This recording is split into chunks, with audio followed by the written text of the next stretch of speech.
രാഹുൽ, രക്ഷാപ്രവർത്തനങ്ങൾ നമുക്ക് ഇവിടെ കാണാൻ സാധിക്കുന്നുണ്ട്. ഓക്സിജൻ സിലിണ്ടറെല്ലാം ആ ഒരു ഓടയിലേക്ക് ഇറക്കുന്നതായിട്ട് നമ്മൾ കാണുന്നുണ്ട്. അവിടെ നിന്ന് എന്തെങ്കിലും തരത്തിലുള്ള കുഴിയിൽ അകപ്പെട്ടു പോയിട്ടുള്ളവരുടെ എന്തെങ്കിലും തരത്തിലുള്ള പ്രതികരണങ്ങൾ എന്തെങ്കിലും ലഭ്യമാവുന്നുണ്ടോ? അവരെ ഏതെങ്കിലും തരത്തിൽ ശബ്ദമെടുക്കുകയോ അങ്ങനെ എന്തെങ്കിലും സംഭവിക്കുന്നുണ്ടോ?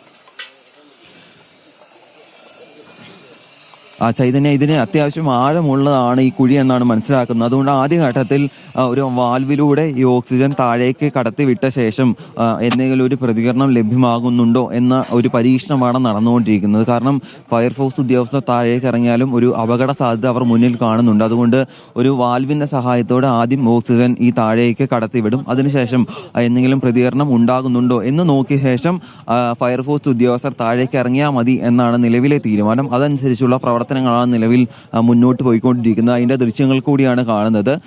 ഈ ചൈതന്യം സൂചിപ്പിച്ച പോലെ തന്നെ ഓക്സിജന്റെ സിലിണ്ടറും അതുപോലെ തന്നെ ഒരു വാൽവും കണക്ട് ചെയ്ത ശേഷം ആ വാൽവ് ഈ കുഴിയിലേക്ക് ഇറക്കി വിട്ടിട്ടുണ്ട്. അതിനുശേഷം അവർക്ക് ഇത് കുഴിന്റെ അകത്തുള്ള 3 പേർക്കും ഈ ഓക്സിജന്റെ ഒരു സഹായം നൽകാനാണ് ആദ്യഘട്ടത്തിൽ ശ്രമം നൽകുന്നത്. അത് പരാജയപ്പെടുകയാണെങ്കിൽ മാത്രമായിരിക്കും ഈ ഫയർഫോഴ്സ് ഉദ്യോഗസ്ഥർ നേരിട്ട് ഈ കുഴിയിലേക്ക് ഇറങ്ങാൻ സാധ്യത. അതിന് കാരണമായി പറയുന്നത് അത്യാവശ്യം ആഴമുള്ളൊരു കുഴി കൂടിയാണ്. അതുകൊണ്ട് ആളുകൾ താഴേക്ക് ഇറങ്ങിയിട്ടുണ്ടെങ്കിൽ കൂടുതൽ അപകട സാധ്യത കൂടി നിലനിൽക്കും. അത്യാവശ്യം ആഴമുള്ള ഒരു കുഴിയിലേക്കാണ് അവർ പെട്ടുപോയിട്ടുള്ളത്. എന്താണെങ്കിലും വാർത്തയിലേക്ക് തിരികെ വരാം.